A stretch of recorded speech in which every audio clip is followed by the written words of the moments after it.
Hello everyone and welcome to today's webinar. Before we begin, I want to mention to all attendees that your lines are currently unmuted.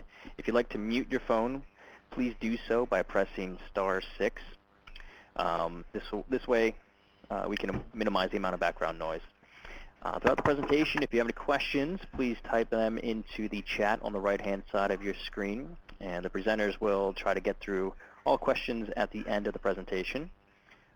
Real quick, I just want to let you know that this webinar is being recorded. And before we kick things off, we do have 2 polling questions that we hope you'll participate in. I'm going to launch the first one now.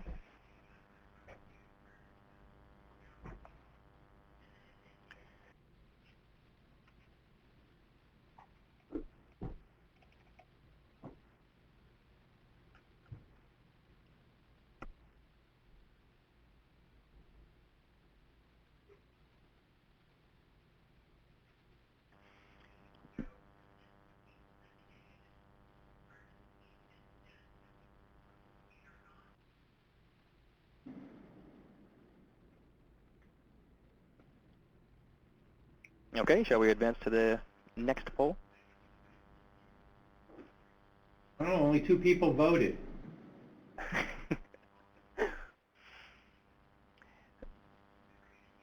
Sure, advance to the next poll. Okay. Next poll.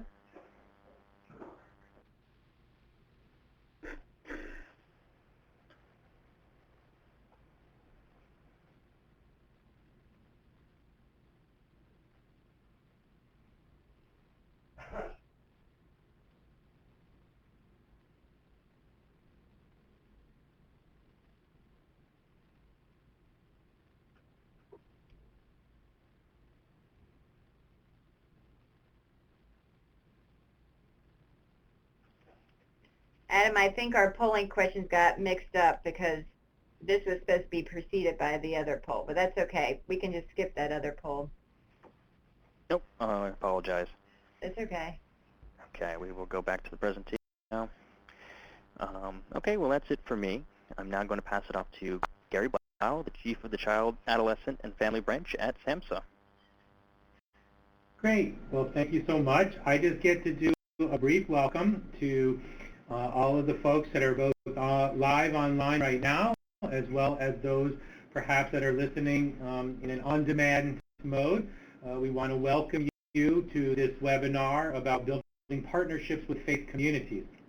Really, it has been an important activity that here at SAMSHA to engage the faith community in our attempts at improving service delivery, access, capacity, quality of care.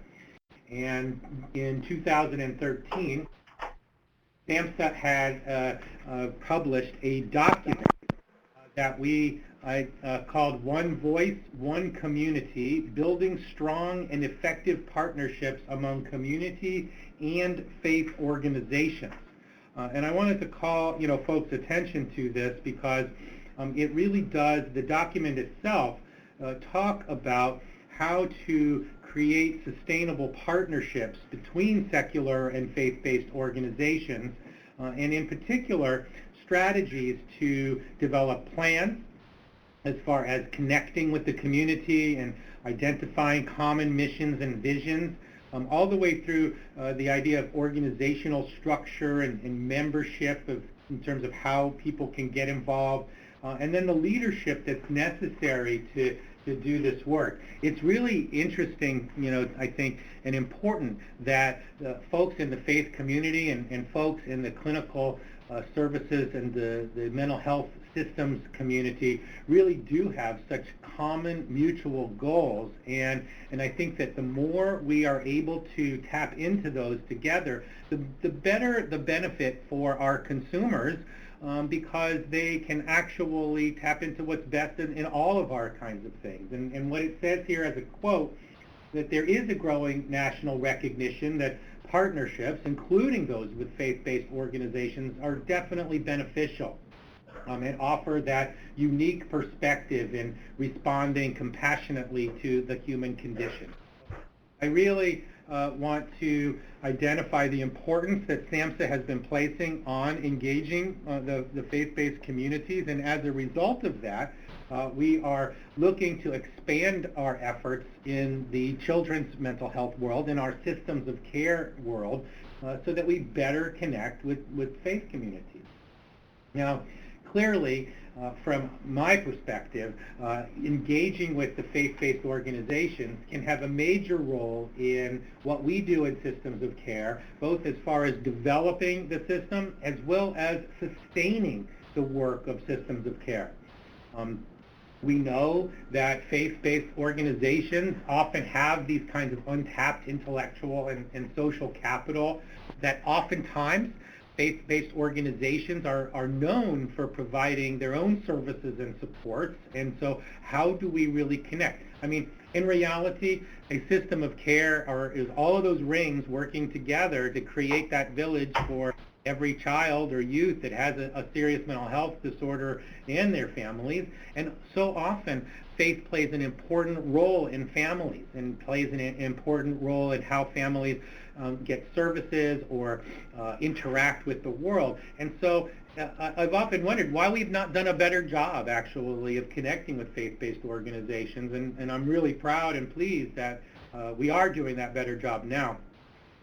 Obviously, faith-based organizations have a long-term ability to provide a safety net in many ways, and it doesn't matter what type of faith necessarily. I think that we've engaged so many different, faith organizations, and you're going to hear today about a very critical piece of the work that we're doing with Open Table, and I think that's really important. And the executive director and the national folks from there, and buddy John Katov is going to talk all about these things. And faith-based organizations clearly can serve as a referral source. Oftentimes they've reached out and helped us fund special initiatives. And in many ways we served as almost a step down from some of the system of care work. So those are critical features. And we believe that it's a win-win situation. It's mutually beneficial for faith-based organizations and for the systems of care. In terms of the benefits to the systems of care, as I said, a place where our families can connect, services can be received, supports can be delivered, ways, improving outcomes really in what we do. And faith communities, I think very importantly that they provide these services, it's a better partnership. We also can offer clinical services to our faith-based partners that they may not have, or finding ways for their members and their community to get involved in service kinds of opportunities.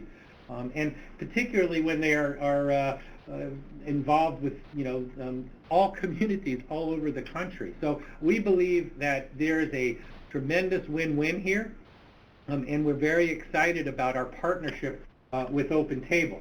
And as I transition over to our colleagues at Open Table, let me say a final thing is that this upcoming year, the year that we're in right now, SAMSHA is working very hard with our colleagues at the American Institutes for Research as they have a contract with us to provide some support along with our technical assistance providers with Open Table to find ways to bring this model, the concept of this table, to systems of care. And we are going to be, you'll probably hear a fair amount more of this going forward.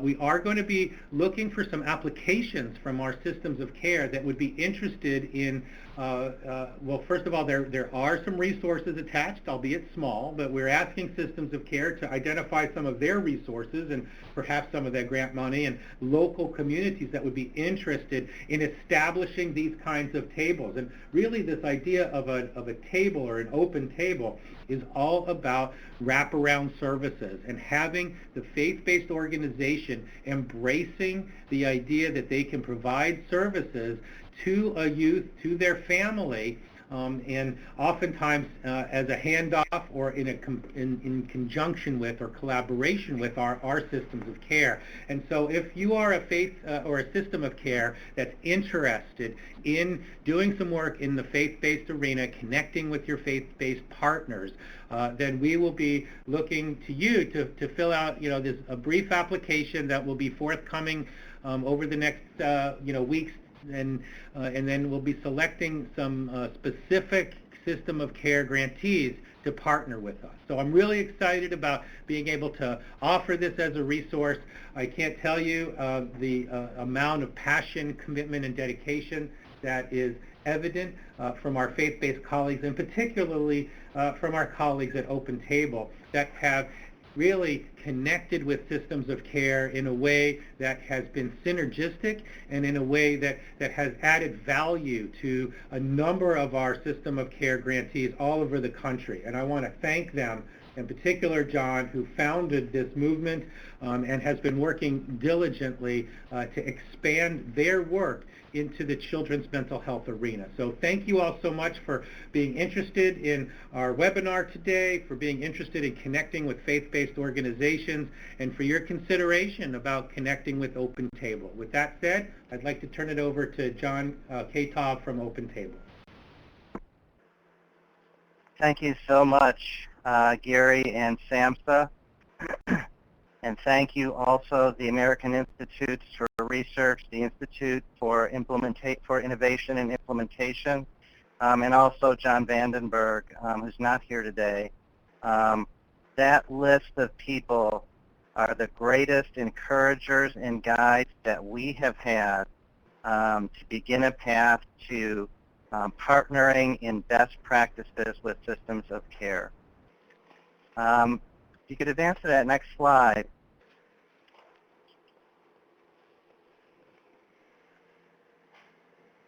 I think there are three things that we would ask you to take away and consider today.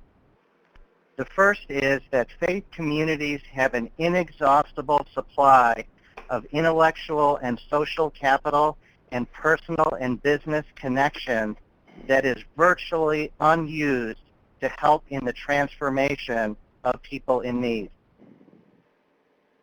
The second takeaway we hope you'll have is an understanding that across the country, faith communities are beginning to move their own vision of how they will be involved in the community from transactional relationship with the poor to transformational relationship with the poor.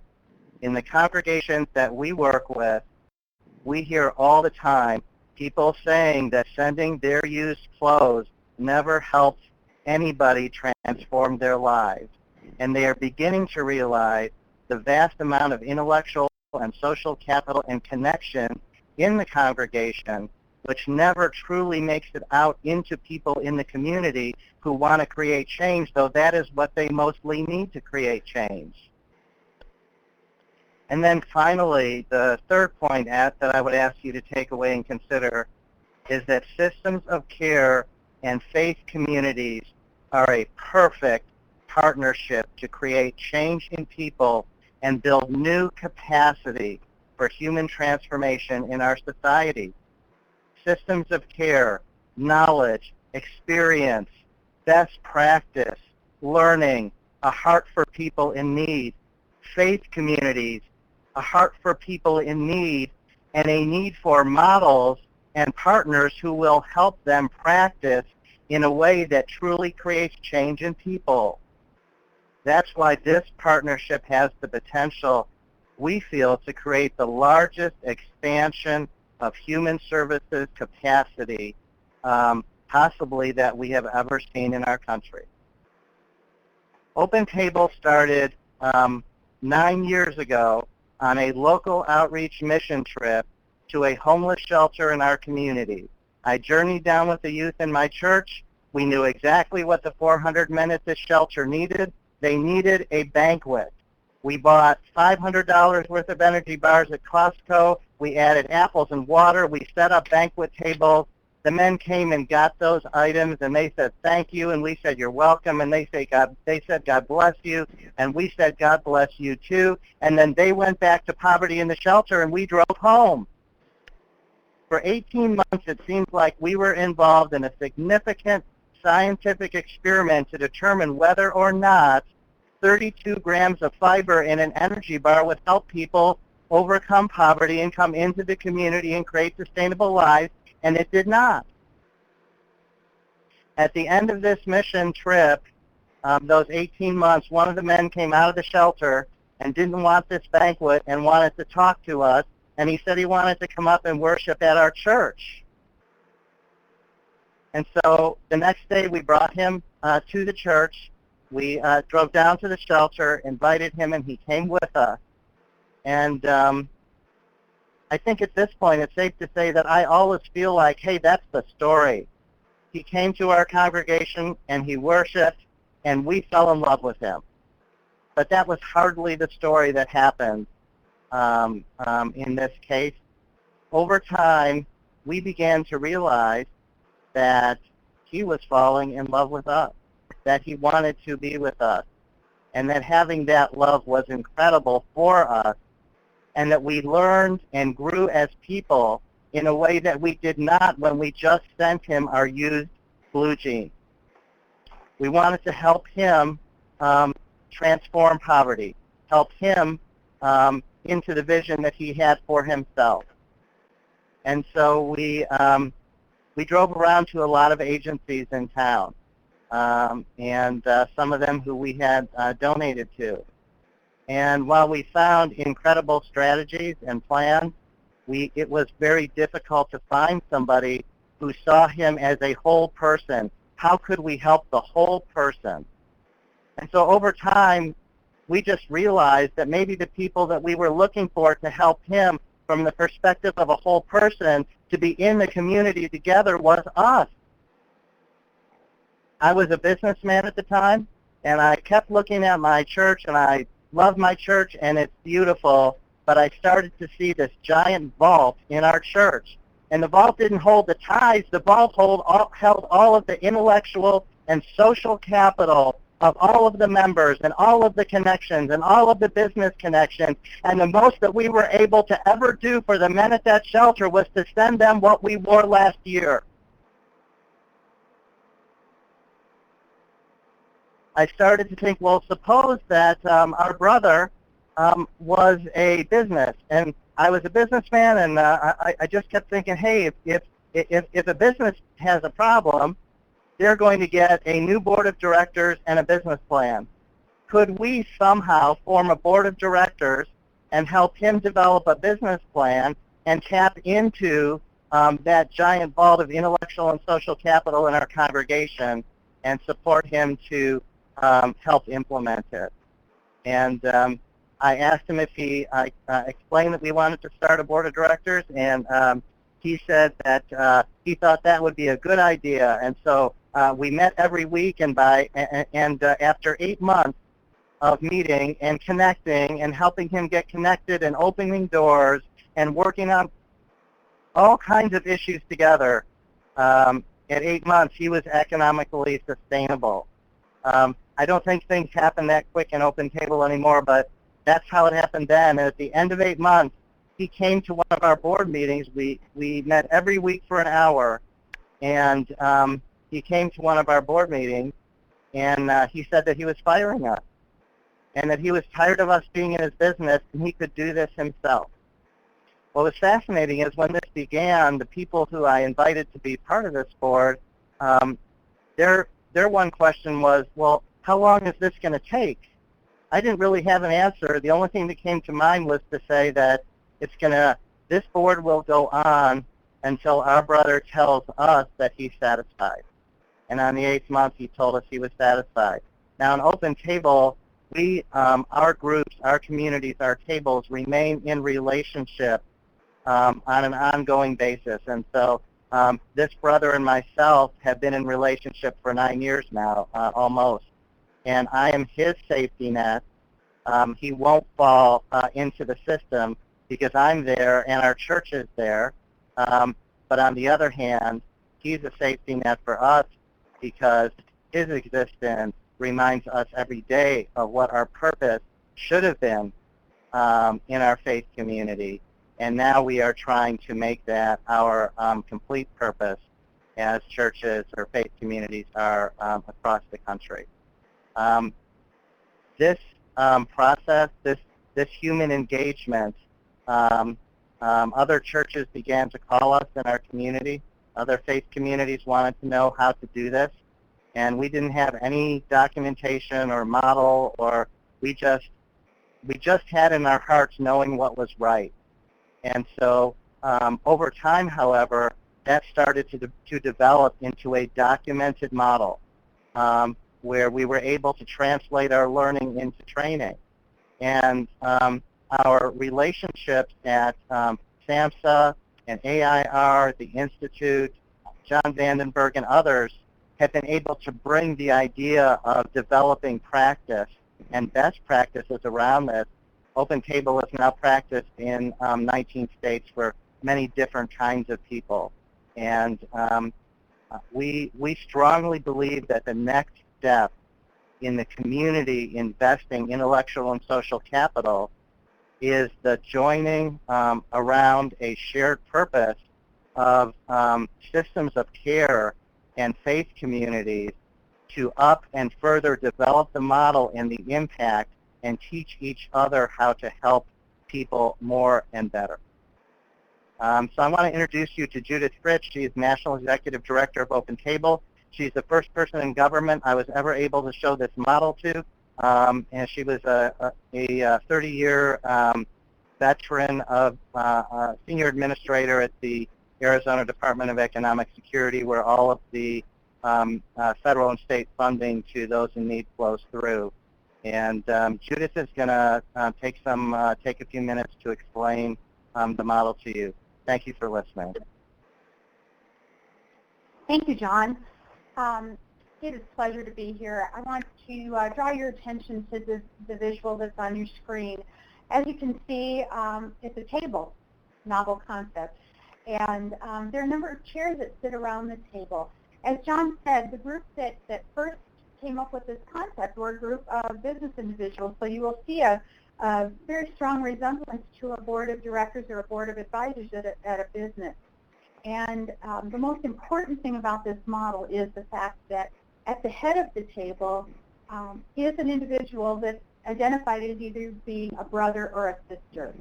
In Open Table, we encourage our table members to refer to each other actually as brothers and sisters, and that the person that they're serving is also a brother or sister. It's really important that there not be a perception with the individual that is being served by their table that they are in some way a client. The people that are walking with them on this journey for a year are people who are volunteering to do this because they want to help to speak into someone's life and help them to progress beyond their current situation. So the brother or sister is at the head of the table, and if you think of it from the perspective, again, of a business, you think of it as this is truly the business owner. The brother or sister, it is their life, that they are the individuals that are going to be making the critical decisions about what changes they would like to make or what types of opportunities they wish to take advantage of. And so that's really a critical point. The other chairs are labeled around the table based on what we have identified as people who are going to be challenged with issues related to poverty or just challenges in day-to-day life. These are key issues that may come up during the term of a year with the brother or sister. And so we have a chair titled Finance, Occupation and Education, Housing, Healthcare, Youth, Children and Family, Transportation and Insurance, and Accelerators.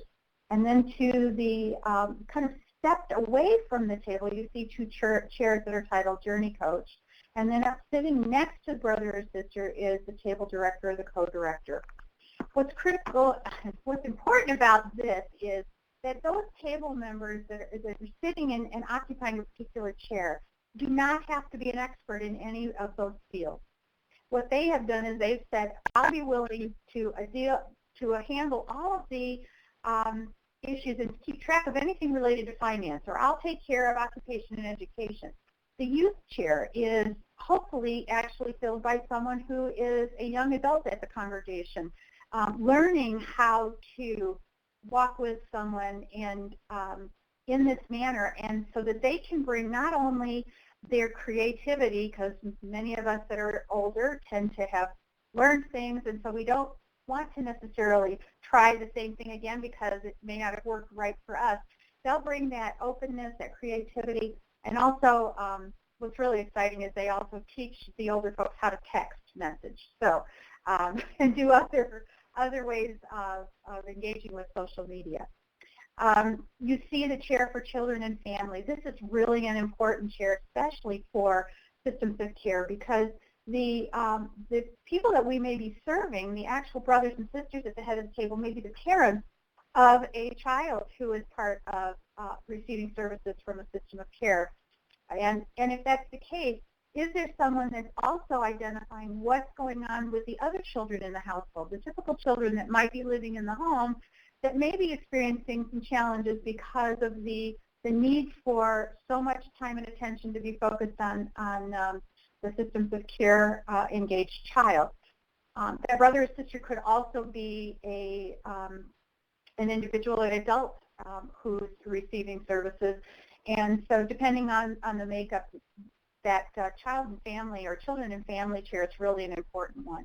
Transportation and insurance is pretty obvious. Accelerator, we look for people that are sitting in a congregation who have time during the day when other people might be working to help to manipulate some of the systems to maybe provide transportation or run a particular errand, make some things happen. So those are those basic chairs. The director and co-director are the individuals that walk with that brother or sister as they start the journey to help them to set an agenda, to help them identify what it is they would like to work on at each of the meetings that are going to occur.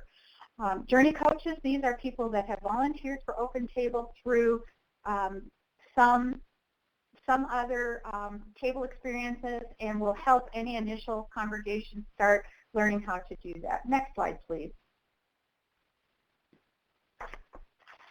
This is a version of a young adult model. We're not going to spend time on it, but as you can see, if we're dealing with a single younger person that doesn't have children or child care responsibilities, we've reduced the size of the table, but this just shows that we have a separate model for young adults. Next slide, please. One of the things that we learned very early on in the Open Table model development was that not every single person that says they want to change is really in a stage of change, that they're really ready for it. And so we have partnered with an awesome group in Houston, Texas that's called the Center for Psychology and Poverty, and they have developed an assessment for us to utilize with a brother or sister and to determine where they are in a stage of change, and also to look at some other things that would be very helpful in knowing if they're really in a position right now, if they're not in a crisis mode, if they're really ready to make a change in their life situation. And so we actually have an assessment done. It's an online tool that's used. It's proctored by somebody that is familiar with the document. It's multiple choice questions, and we get a very quick response from our team in Houston as to what the stage of change is for this particular brother or sister. For our adults, we require that they be either in a preparation or an action stage before we will proceed with them on a table. Because the most frustrating thing that could happen both for the brother or sister or for the actual table members is to really engage and expend a lot of energy in trying to help this person to move when emotionally they're not quite ready to make this kind of a commitment. So this really helps to move us forward. Next slide, please. In addition to the assessment, and we do another assessment that helps us to really look at strengths discovery and to assess what really are some of the areas that this individual is strong in and help to encourage them. We also do a great deal of backgrounding. Now, the backgrounding is done not to exclude someone from being served by a table, but really to identify what might be out there that they are not even aware of, what might be challenges that they're trying to progress either in their career or obtain a job, or other challenges that might be financial challenges that they just haven't been able to deal with. So backgrounding is done always with a brother or sister, and all of this information is their information to keep. But what we ask the table to do is look at this information with them and see, is there some way of helping to mitigate what this information is sharing with the brother or sister. We've had situations where we've had table members that have had some significant fines and fees that are being garnished from them, from their wages, that are keeping them from moving forward, and there may be a possibility of helping to negotiate that down. Various things that are appearing on their credit report that may truly not be theirs, but they don't know how to maneuver that. We had a father in one of our communities who was a non-custodial father, and he really wanted to get a commercial driver's license so that he could do cross-country driving, and he knew that if he could do that, he would be eligible to really have some significant earnings. And when he went to get his license, found out that he had quite a few fines outstanding in another state, and the table was actually able to help him to contact the magistrate in that other state and work out a payment process and community service, and actually was able to eventually get that taken care of so that there was no barrier to him. And now he is a working individual doing cross-country truck driving. He has reconnected with his children. He is paying child support, and his whole future is very different because of what some creative people were able to negotiate. Drug testing is another piece that's really an important piece that we need to cover. We will require that an individual, brother or sister, that they be clean and sober for 18 months. And this is important because we know the importance of them being able to make good decisions is predicated on their ability to actually function 100%. And if they're still under the influence, then that's just not a good mix. Next slide, please. The thing that John shared that was really the secret sauce that he had identified in the initial table, and what we have found unbelievable renewable resources within our congregations. We've identified that for every 100 members in a church or a congregation, that they have roughly 5,000 community connections. And there's some ideas of where those connections might come from. And it's not just who you know, but who they know. And so when we start thinking of the term 6 degrees of separation, you start realizing that there are so many people who know people who know people. And if we can just leverage that on behalf of an individual who would not otherwise have access to this resource, we can really change lives. And this is where part of the transformation takes place. So some of those renewable resources, next slide please, are listed here. We've had accounting assistants. Some people that would like to go to school and take advantage of a federal grant, FAFSA grant, may not realize that even if they've had very little or no income, they still are required to file their taxes.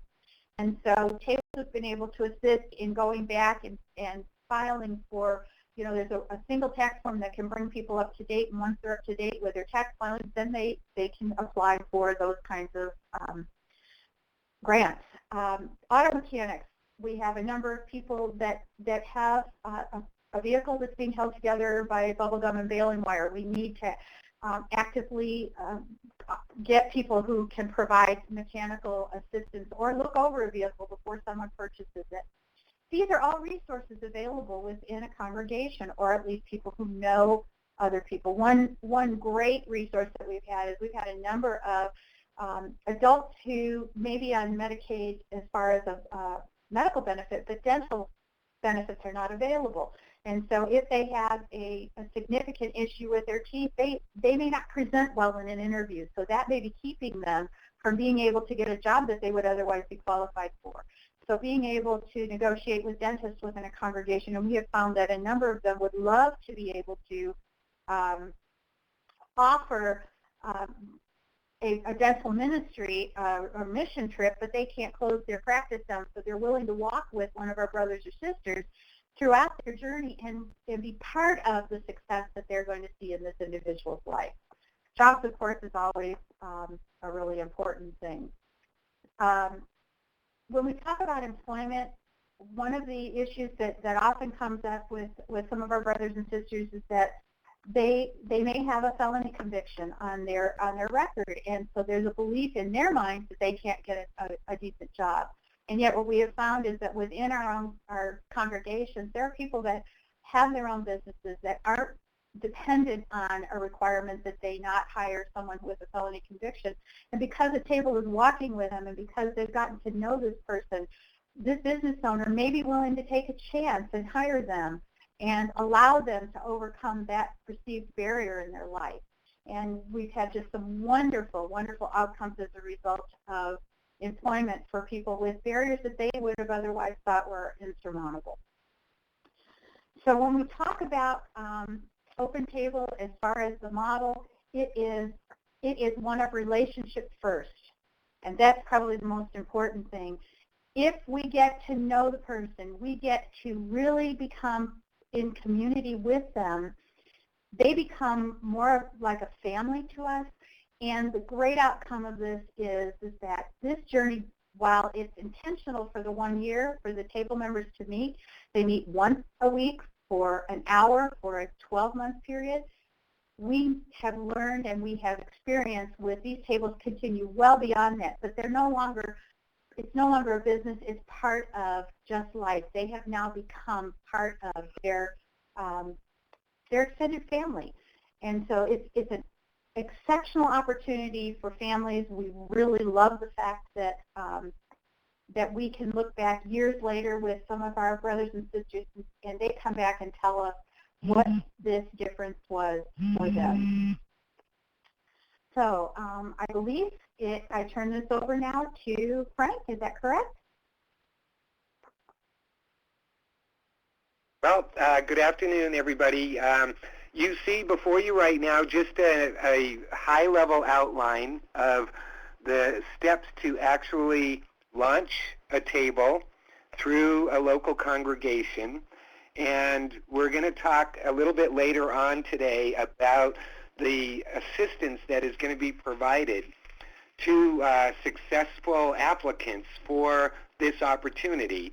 So this is just to kind of lay out for you, as you heard John talk about his journey with Ernie and the progress and strides that were made over that time. Now that that single experience has been able to become more of a standardized, organized model, this will give you some idea of the expectations. I was asked today to say a couple of words about the business case for the Open Table. I'm Frank Ryder. I've worked extensively with systems of care for more than 25 years in Arizona, where I met Judith first. Then among SAMSHA's system of care demonstrations and expansions between 2007 and 2013, when I was first exposed to the Open Table. I did, however, have an opportunity to do a lot of work in Arizona with Dr. John Vandenberg, whose name has popped up here a couple of times already today. John is a nationally recognized pioneer and expert in the wraparound process, as he was all the way back to the early 1990s, when he was actually championing wraparound out of his own local church in Pittsburgh, Pennsylvania. So it's kind of thrilling to me to see things coming full circle now, to marry the inherent strength of America's faith communities with those of systems of care and the wraparound process. I really appreciated Gary Blau's earlier quotation acknowledging the growing national recognition that partnerships that include faith-based organizations are beneficial and offer that unique perspective about responding compassionately to the human condition. And frankly, I think that system of care initiatives of the Children's Mental Health Initiative, as has been nurtured for more than 20 years now by SAMSHA, have created opportunities that are particularly ripe for expanding partnerships with the faith community.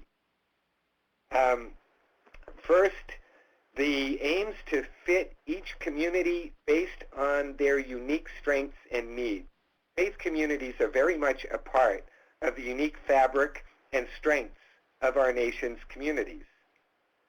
Second, systems of care aim to shift to community-based ownership with families as the focus.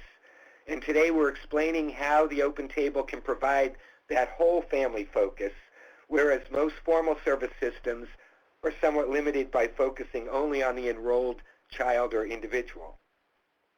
Third, systems of care aim to apply culturally and linguistically responsive approaches.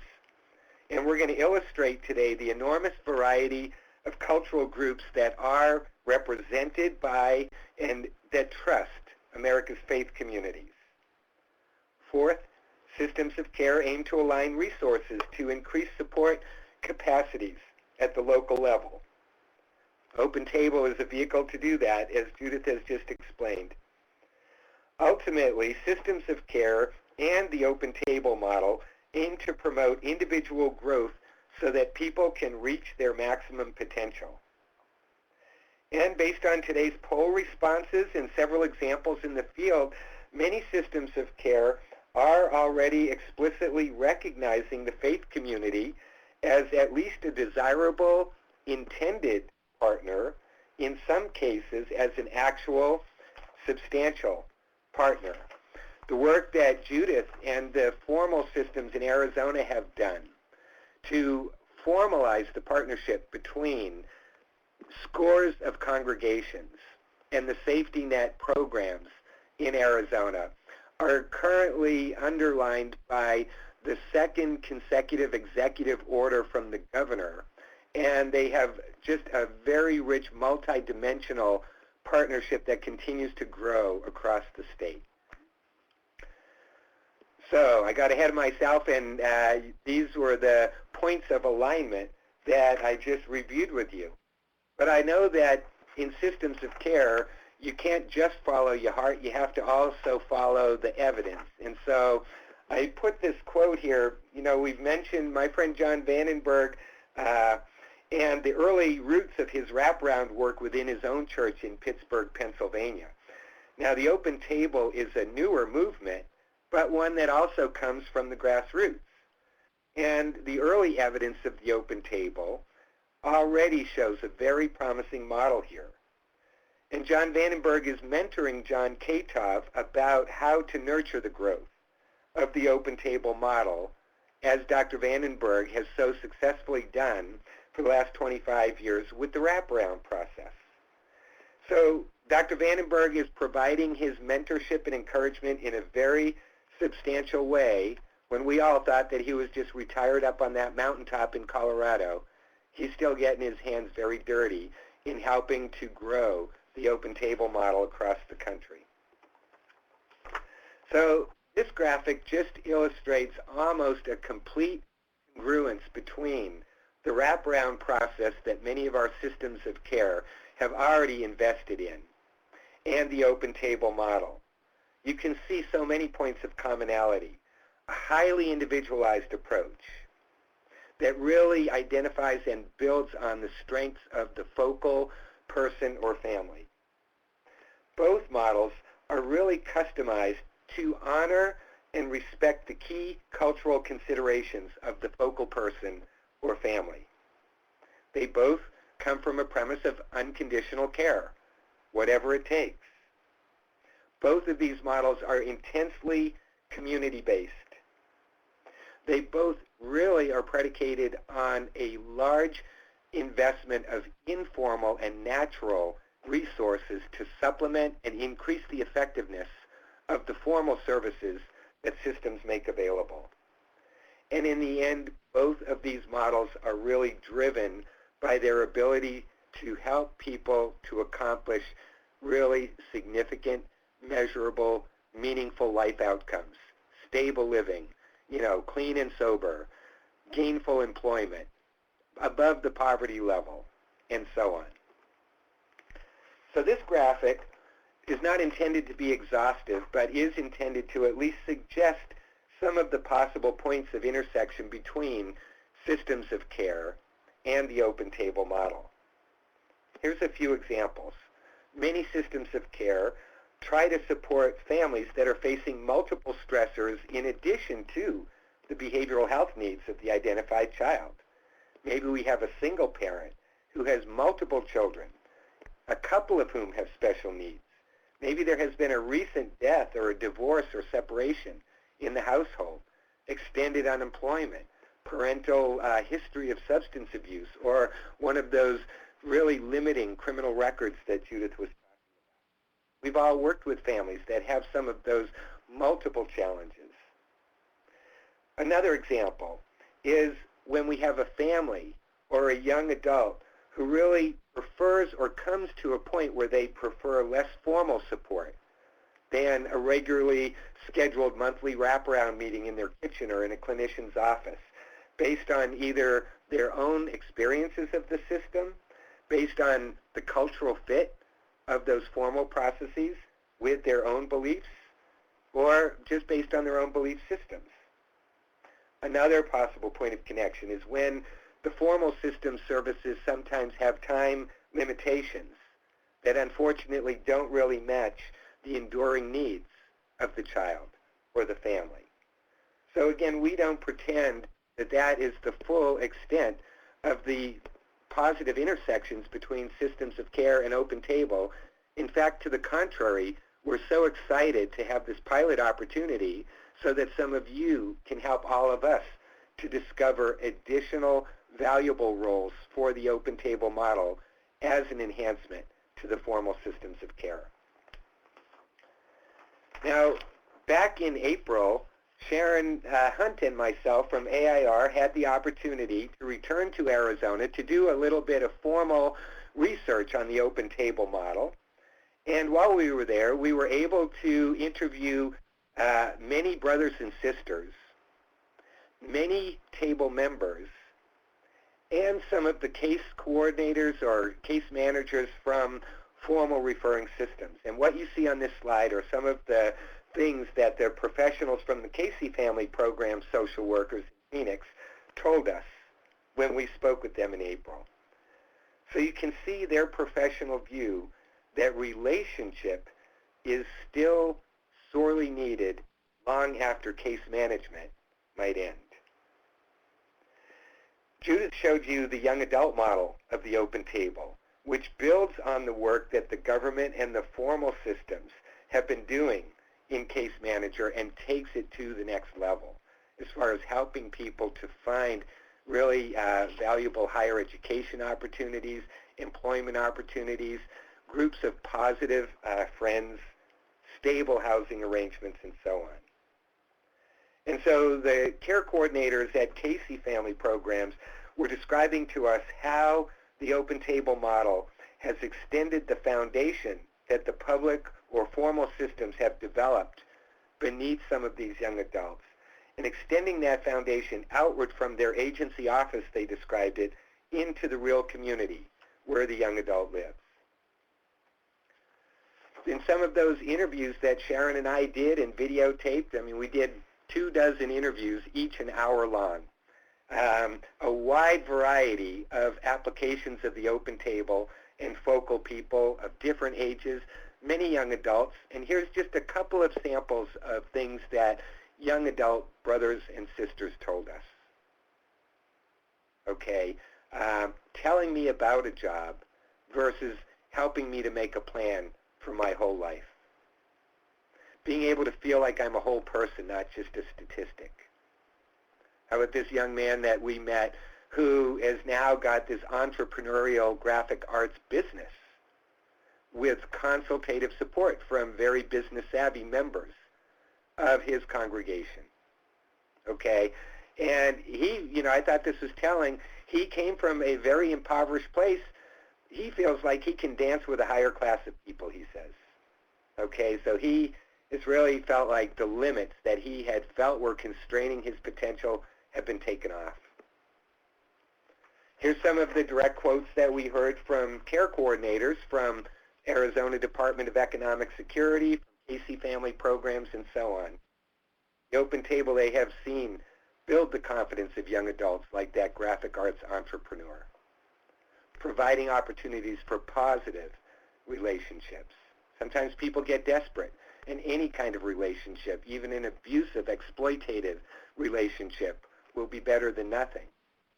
But positive relationships with members of congregations who have volunteered to dedicate a small piece of their lives to support one person to be able to accomplish something a little bit more than granola bars and used jeans can. Okay, so that's just a flavor of what the formal system personnel have reflected as the values of the open table model for people they support. But because I'm a financing specialist, I'm supposed to bore you with some details, some statistics. Here's some numbers that come from newly published research back in May from Manat Health Solutions, addressing patients' social needs, an emerging business case for provider investment. Notice this, 80% of physicians reported that addressing patients' social needs, they feel, is as important as addressing their medical needs. And that 40% of health outcomes can be attributable to social and economic factors, not inherent disease or injury causation. And that the impact of unmet social needs manifests in terms of more illness, shorter life expectancy, and increased health care spending. So without trying to over-dramatize it, we are literally talking about matters of life and death here.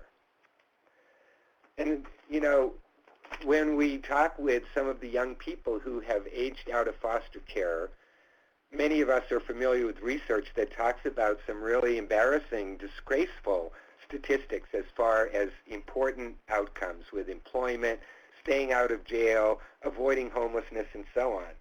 But when we get to even a more specific level and we focus on just those relationships versus isolation or feelings of disconnectedness, these statistics come from the National Youth in Transition Database, which was something that was established by legislation that President Clinton signed in 1999 to give us an ongoing touchstone to understand the actual experiences of young people as they leave foster care for adulthood and continue forward in their lives.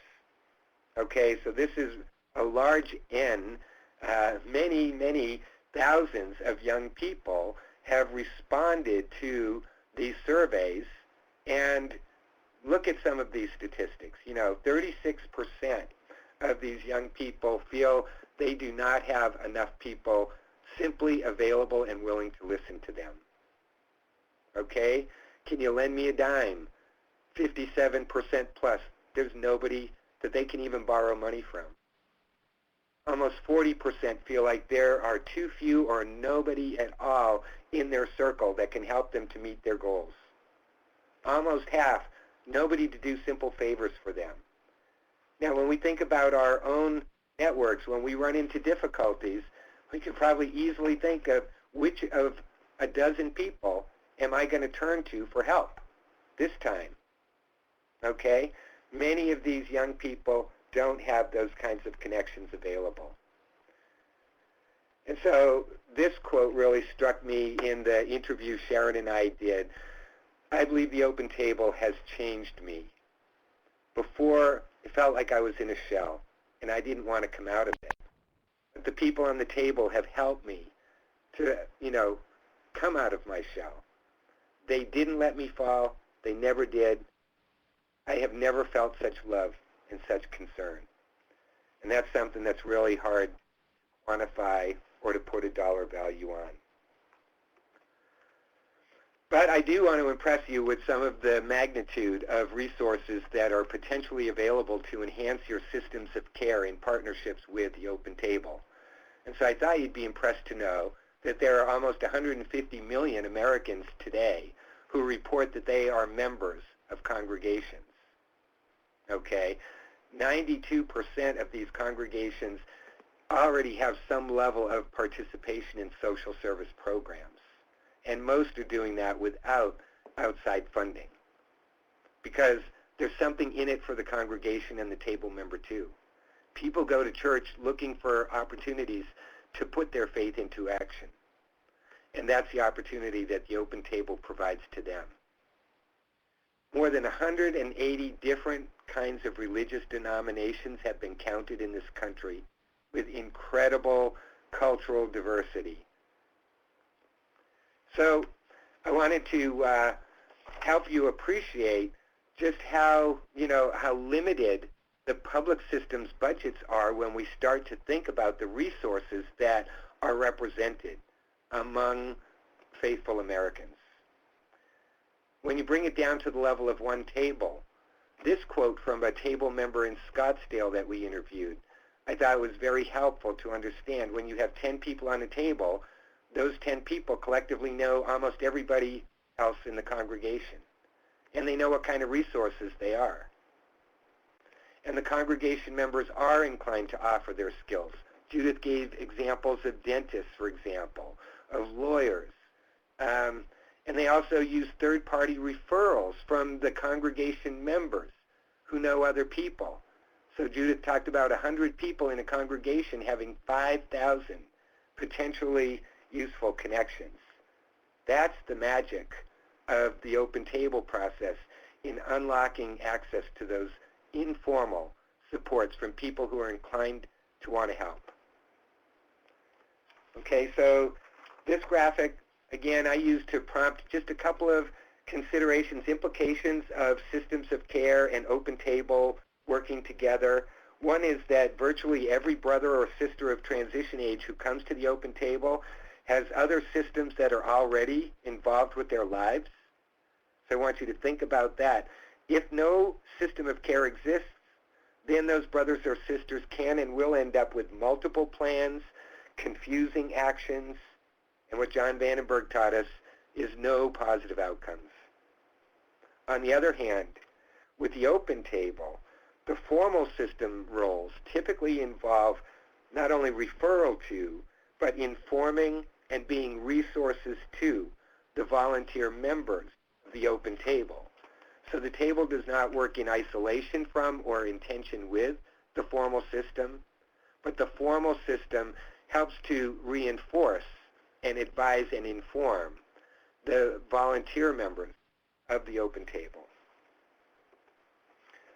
Okay, so this is a significant slide. This is based on a study of several tables by the city of Phoenix. Okay, and you can see the value when you count those chairs around the table that Judith showed you, and you think about an hour a week and how many volunteer hours are represented around that person in a year, and you put a reasonable dollar value on an hour of a person's time. A couple of years ago, that was $21 an hour. You can see the value of that time already is $35,000 plus. Some of the people that we interviewed literally got cars, they got cash, they got scholarships, they got loans, they got stuff, they got dental care. And when you add it all up in this little study in Phoenix, the total value that was leveraged for a very modest investment typically exceeded $40,000 or $45,000. The underlined part here, for every dollar invested by the formal systems in support of the Open Table process or in providing services to the brothers and sisters involved with the Open Table, the actual measured return on investment, $7.44 for every dollar invested. And that might be an understatement, because that final note, some of the brothers and sisters that Sharon and I met are in college right now. They're going to nursing school. They haven't even begun to earn their higher income and to pay their taxes.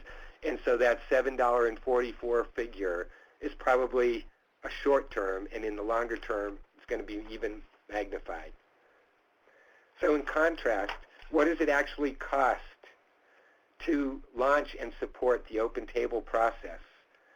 And so I thought it would be interesting to compare to some of the research systems of care folks are already familiar with about traditional services as usual versus the wraparound process. Many of us are familiar with this research out of the state of Maine that showed what a significant reduction in the cost of formal services when you use the magic of the wraparound process. But now compare that to the open table process. If we're asking in this opportunity for systems of care to make a $20,000 investment to generate 10 tables. So if there was a net cost per table of $2,000, look how that compares to the cost of business as usual. And then go down below the line and think about the cost of systems failure instead. The cost of one dropout, the cost of one addicted person, the cost of a life of crime to all of our society. This is an incredible return on investment.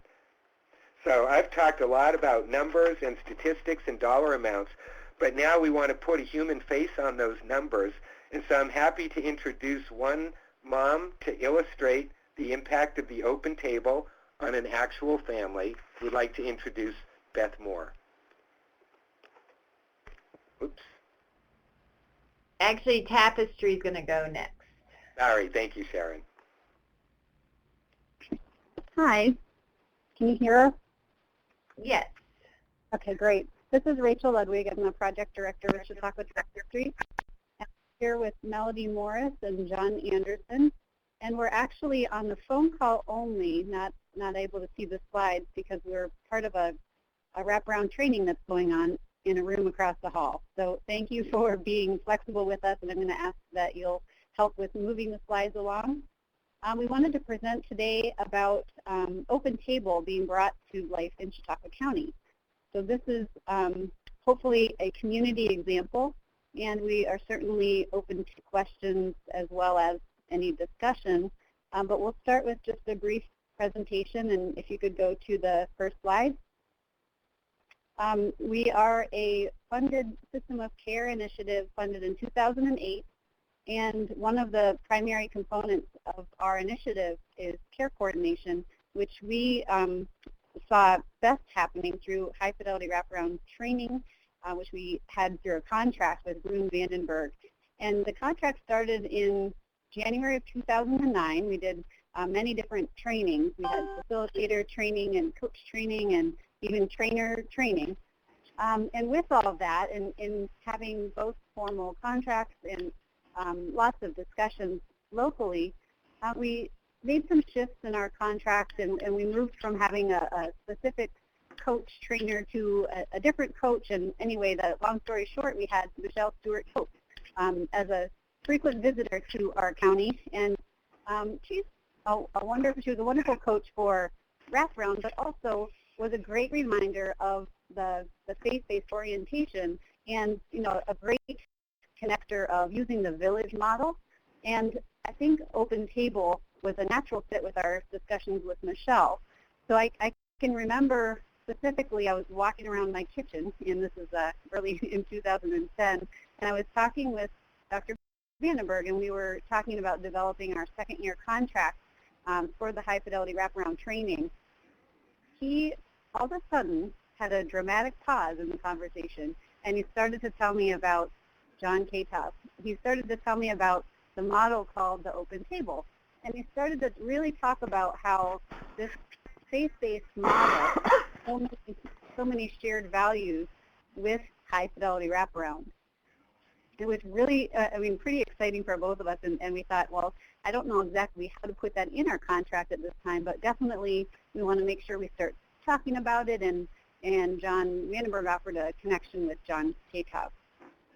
So the next bullet there is just to highlight that there has been a faith-based initiative that we refer to as the FBI in our county, and that really that initiative was and continues to be a substantial partner with the system of care.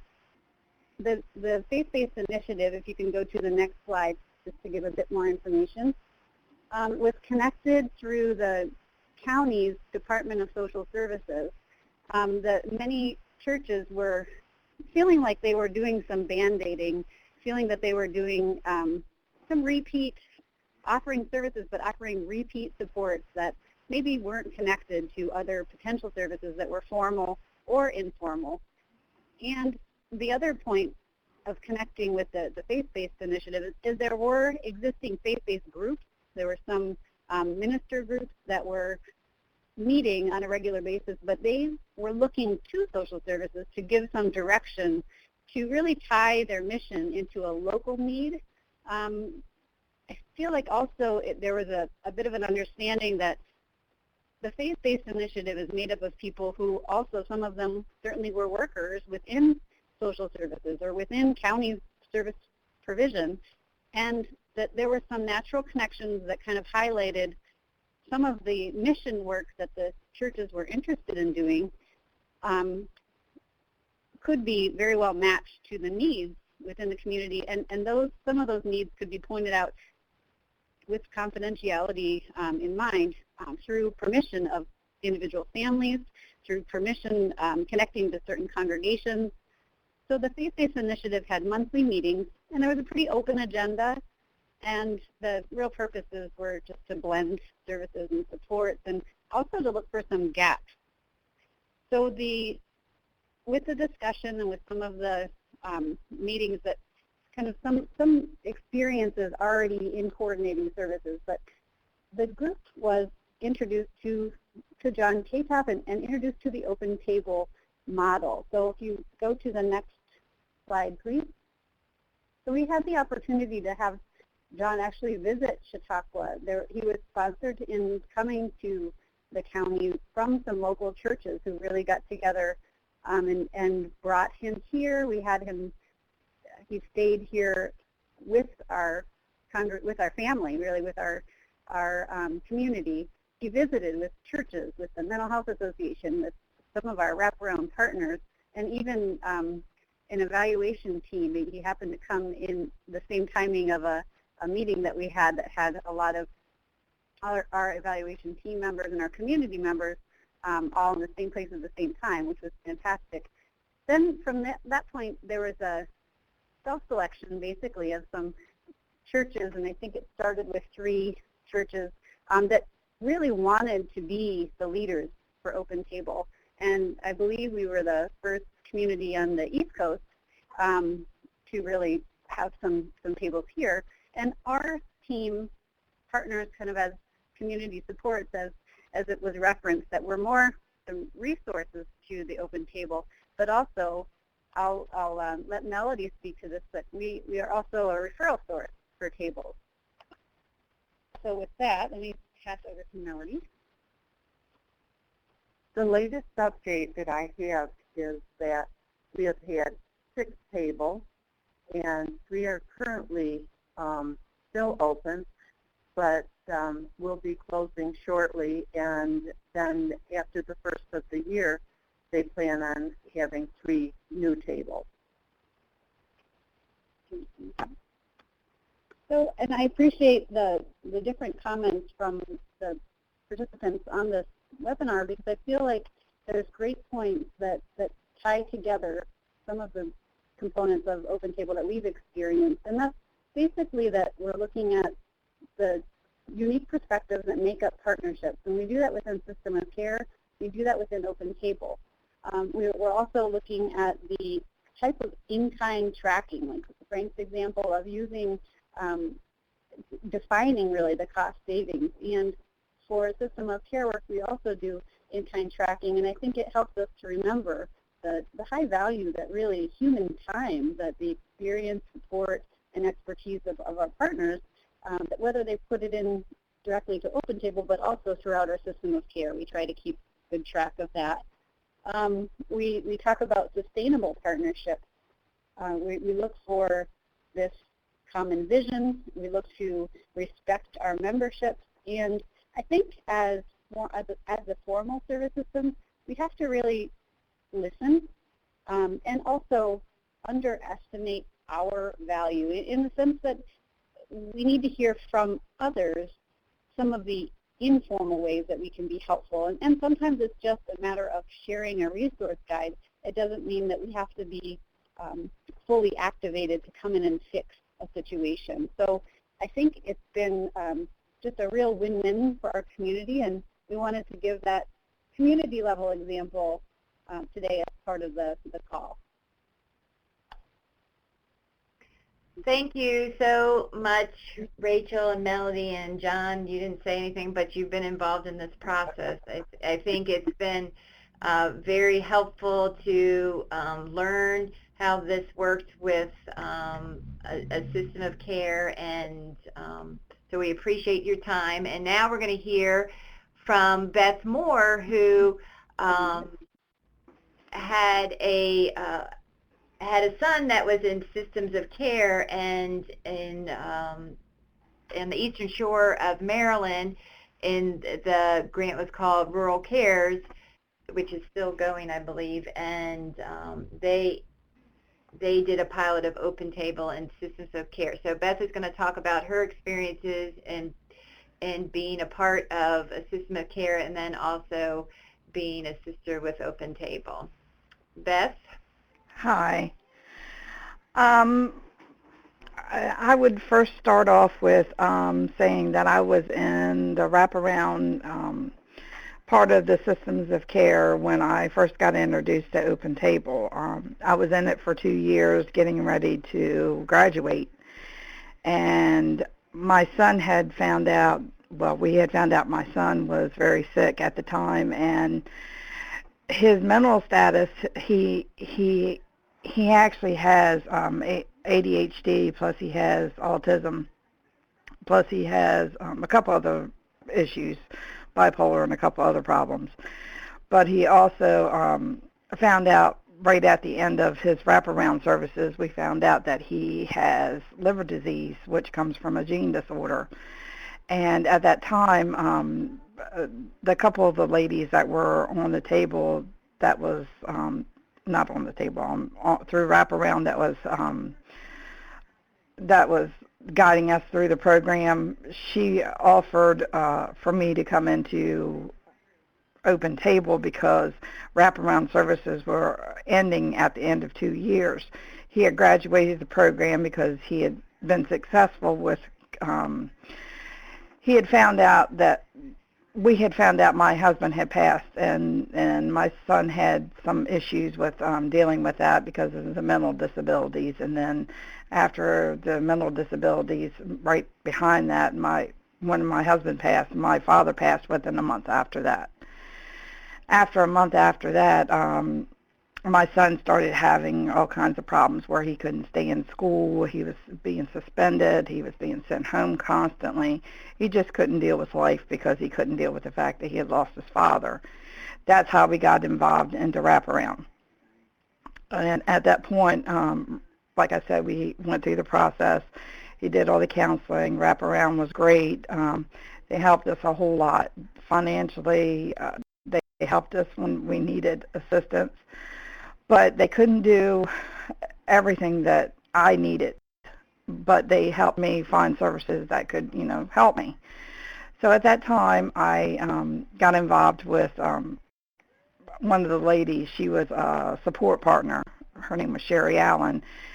And Sherry introduced me to wraparound at that point of me getting ready to graduate. She suggested that I would be a very good candidate. I came into the program with wraparound Open Table at that point, and I found out that I didn't know what to expect through the Open Table, and they told me that it was a good program, that I should just go to the meeting and see if it would, if it would be interesting for me to join or not. I went to the meeting with open, just trying to figure out if it would be good for our family, because my son was having so many issues, and he was still having struggles because of his health. He was still going back and forth to Baltimore constantly, and I didn't know really what to expect because he had been diagnosed with liver disease, and he was having all kinds of complications. And at that point, we came into wraparound, the Open Table, and then at that point is when I decided to go ahead with Open Table. Well, I did the first meeting, and I was like, this is the best program. And then as soon as I got involved in the program, I'm like, it was like the best thing in life because earlier in life, my son had been kicked out of one of the churches in the local area that we live, and we were asked to go to a different church, and that kind of put a sour taste in my son's mouth as well as mine because, you know, that was my child. And because of his mental disabilities, they asked us to find a different church because he couldn't sit still, and his outbursts and everything else, problems that he had. He actually, at that point, when we got involved with the Open Table, it was just like I didn't have the support that I needed, and Open Table actually gives the support that I need. I didn't have any support besides my mother because my mother is the only support that I really had at that time because my father had passed and my husband had passed. I have siblings, but they had their own life, and they weren't really hardly in my life at all. And so that was the main part that I realized I needed the most at first when I first started Open Table, let alone, I mean, they did so much for me and my family, helping me get my car repaired that I couldn't go back and forth to Baltimore, and my son was in desperate need to go back and forth to Baltimore because of his health. And they helped me with that, and just the relationship alone was the biggest part of it overall because the support that you need when you go through so much. And at the time, I had to quit my job because my son's health was so severe. And after I quit my job, I didn't realize that we were going to end up homeless because I couldn't even hardly afford to put food on my table. And then being brought into the Open Table, it was really, it was a God thing. There's no way of putting it besides that. It just happened for us at the right time, and just the relationship that we have with the Open Table, and I'm still in contact with just about everybody on the table, and I've grown in the church. My daughter and my son both are part of the youth group. We do all kinds of activities with the church. They have everything, you know, all kinds of activities all the time, and my daughter next weekend, she's going to be going to spend the weekend with the youth group out of town. So, I mean, that's a big thing because my daughter's never done anything like that before. So it's really helped us in so many different ways. And to top it all off, I was offered a position with the Open Table, and I accepted the position because I feel like I have so much to offer for other families that are in the same situation or similar situations as I have been. And I have been working, I graduated in July, and I started in August working with the Open Table. So, I mean, and I'm such a happy employee working for them, and I just have a lot to offer, and I feel like Wraparound introduced me to the next step in my life that I needed, and Open Table was the next step. And Open Table introduced me to what I needed for the next step in my life is to offer me a job. I mean, I went back to work to my other job, which is only a part-time job because of my son's health, but I'm now able to maintain my household because I have this other part-time job, which is Open Table, and I can do it on my own time, and I can do it in my home at the same time like I am doing right now. And I can't say anything but good stuff about the Open Table. Thank you so much, Beth. Thank you, Sharon. I appreciate it. Sharing your story. Okay, so I'm Sharon Hunt, and I'm with the American Institute for Research, and for some reason the slides are just moving on their own. I don't know why, but I'll try to pause them here. So Gary had alluded to the fact that we're going to have a request for application. This says request for proposal, but we are going to have a request for application, and that will go out tomorrow with these slides. And we are going to have 3 sites chosen to be a part of the Open Table System of Care pilot. And the goal is to be able to integrate Open Table within your system of care as part of one of your services and supports. And you saw the graphs that Frank had shown about how system of care can be a part, can partner with Open Table, and it can look different depending on your population of focus. You heard from Beth, she got more involved with Open Table after her son had graduated from systems of care, and it's because she had that need then. Open Table can be running at the same, a table can be running at the same time as someone's involved with system of care, and the table can be for the youth or the table can be for the family. We know from working with families in system of care, they just don't have mental health needs. There's all kinds of needs. And so we hope that Open Table will be a great complement to the work that is going on in systems of care. And Adam, I don't know why the slides are just going nuts. If you're there, Adam.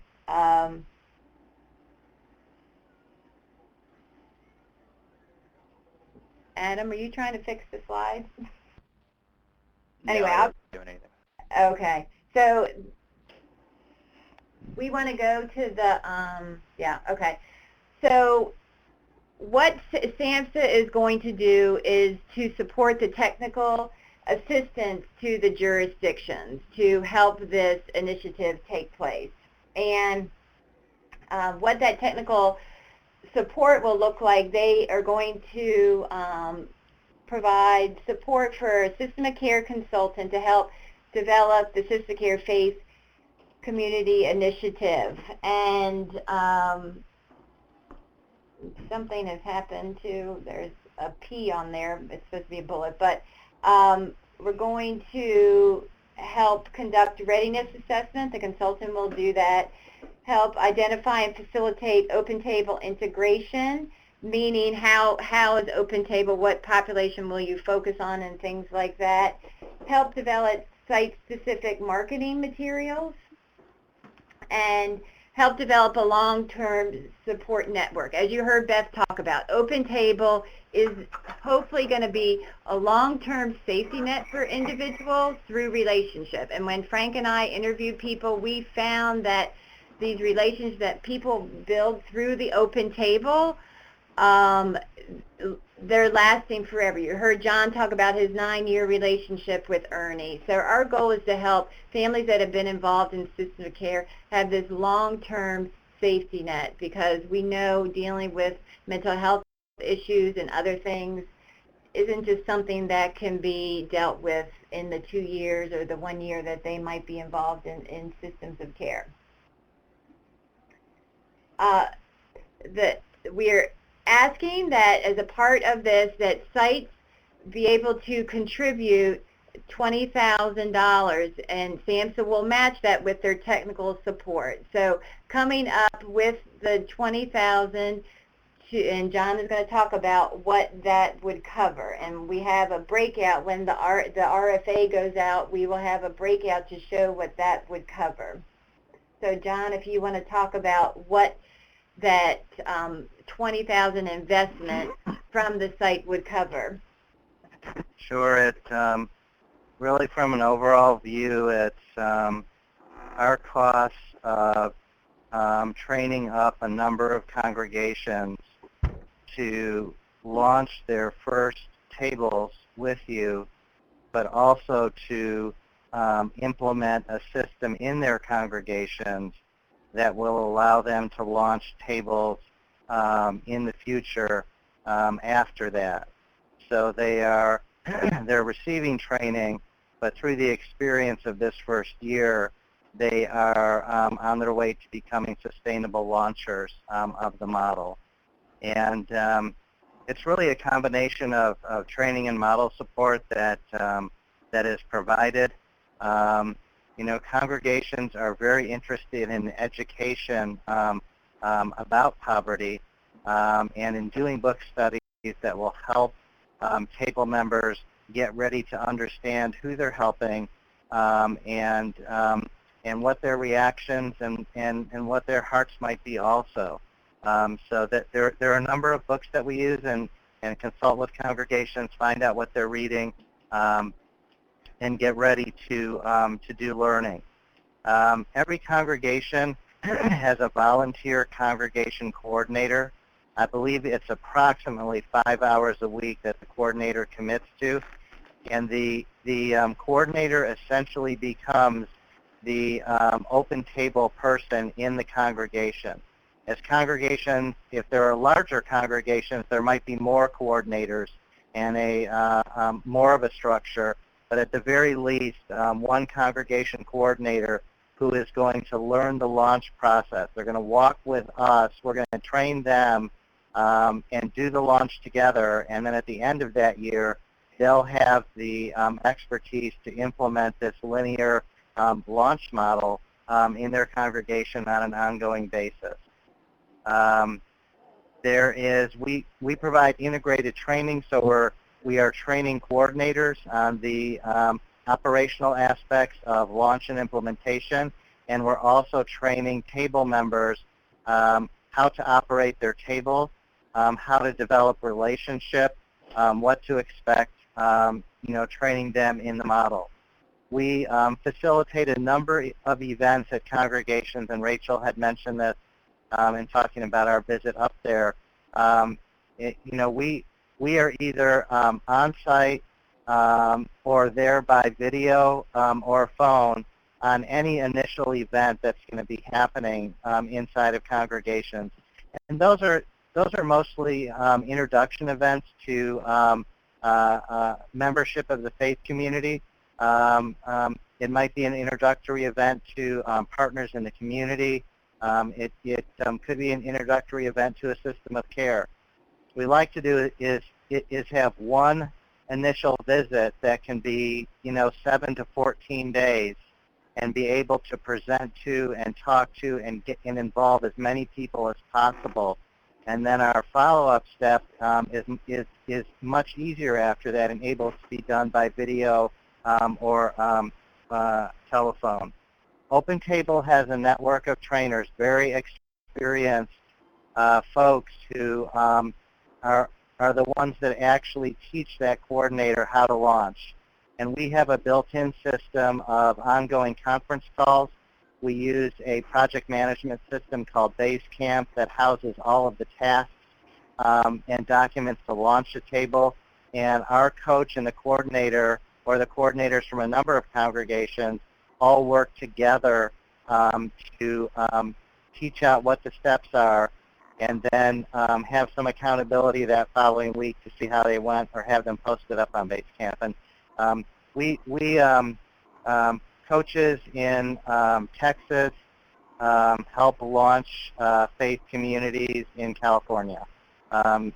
Just able to, the time zone issue is a little bit better now, but have coaches all over who are able to partner up with congregations and their coordinators and make that possible. The Center for Psychology and Poverty, congregations, and you'll be able to read this when you get the materials, but they do pay a cost for the psychological assessment. And then the Center for Psychology and Poverty, there is a clinical psychologist there who is committed to providing consultations with tables if they have a question. If something happens, if there's a change in behavior, and they want to discuss that, that individual is available. And I'm sure for all of you who are listening that's often an issue of people who are, quote, middle class, connecting into people who are coming out of poverty and being able to work and learn to develop relationship and understand where everybody is coming from. And sometimes that really helps people to translate and understand what's happening and their own feelings. Open Table has a what we call a launch handbook. It's about 75 pages. That's essentially the model that we work with congregation coordinators, going step by step through the linear process. And then there's about a 40-page training manual. Later on next year, new training, thanks to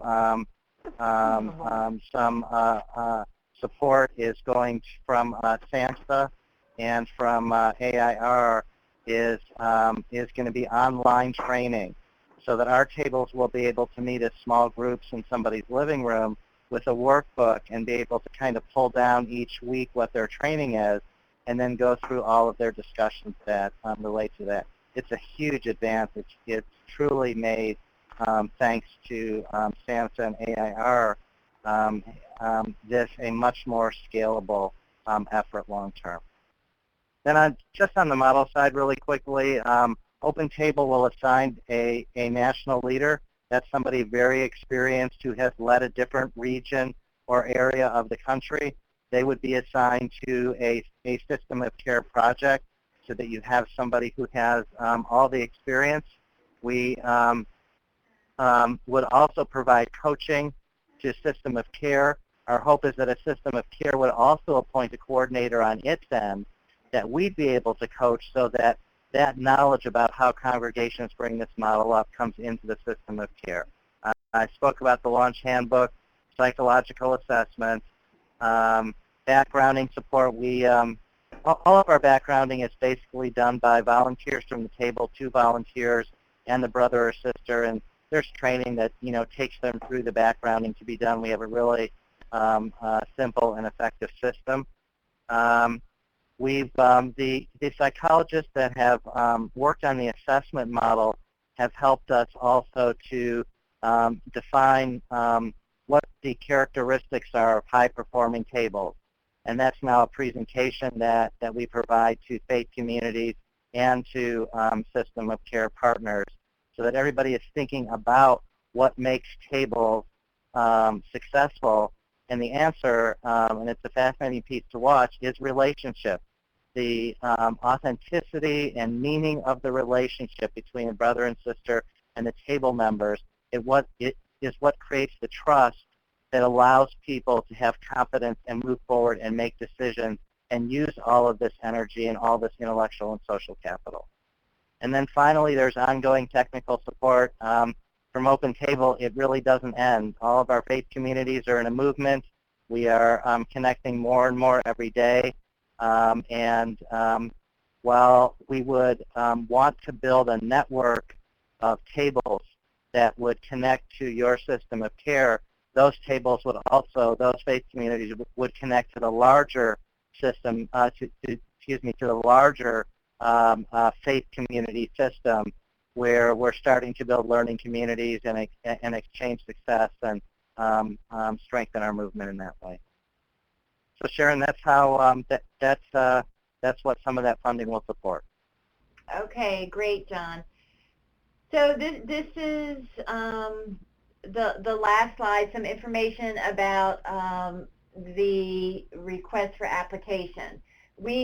As I noted, you will get the paperwork tomorrow when the slides go out. Anybody from the system of care can apply. The due date will be December 12th. You also see that we are going to be asking for a letter of intent to apply, which will be due November 21st. We will announce the awards on January 2nd, and the SAMHSA technical support will continue through the end of September next year, and then the Open Table technical support to congregations, the investment that you're making as a system of care will continue until tables are launched and going. So that's it, and I apologize that we ran over. If anybody has any questions, it says Philip is typing. Oh, here it comes. No questions at the moment. Okay, so you're going to share this? Great. Thanks, Philip. And you will get the information, and we encourage you to apply. It's going to be a very exciting endeavor. Anybody else have any questions? Well, I'd like to thank the presenters and the participants that we had on the line, and you will hear about more to come. Thank you so much.